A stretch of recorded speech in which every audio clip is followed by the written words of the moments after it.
Salut! Aujourd'hui on commence une nouvelle série de vidéos sur l'hypersensibilité et le couple. Donc si toi-même tu es hypersensible et que tu es en couple ou que ton partenaire est hypersensible, tu as dû déjà remarquer que ça amène parfois à des situations un peu tendues. Qu'est-ce qu'on fait de cette sensibilité, de ces débordements émotionnels? Comment on gère tout ça? C'est pas un joli mot, gérer, on verra qu'on parle plutôt d'accueil de l'autre, d'accueil des émotions. Et donc, c'est pour ça que je vais faire une série de vidéos sur cette thématique. Et aujourd'hui, je commence avec la relation authentique. C'est quelque chose que l'on recherche beaucoup en tant que personne hautement sensible, c'est d'être dans une relation où on peut être vraiment soi-même, dans ses lumières, dans ses forces, comme dans ses côtés plus sombres. Même si souvent au début de la relation, on aura tendance à pas montrer ses côtés un peu sombres, de peur de ne pas être aimé.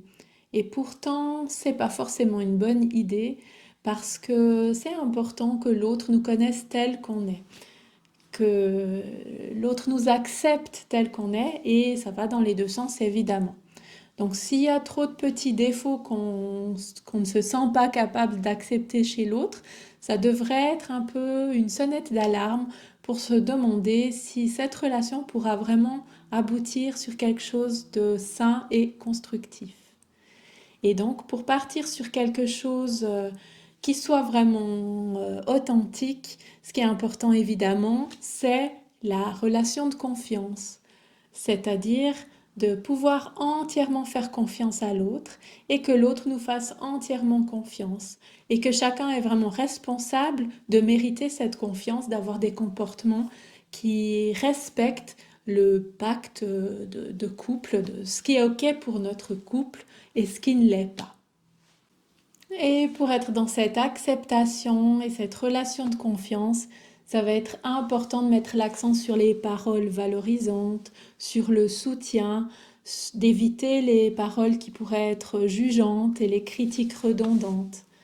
Pour ça, on a les outils de communication non violente qui viennent nous appuyer pour avoir vraiment cette communication qui permette de s'exprimer, d'exprimer ce qui est important, ce qui est profond en soi et de maintenir un dialogue vraiment sain.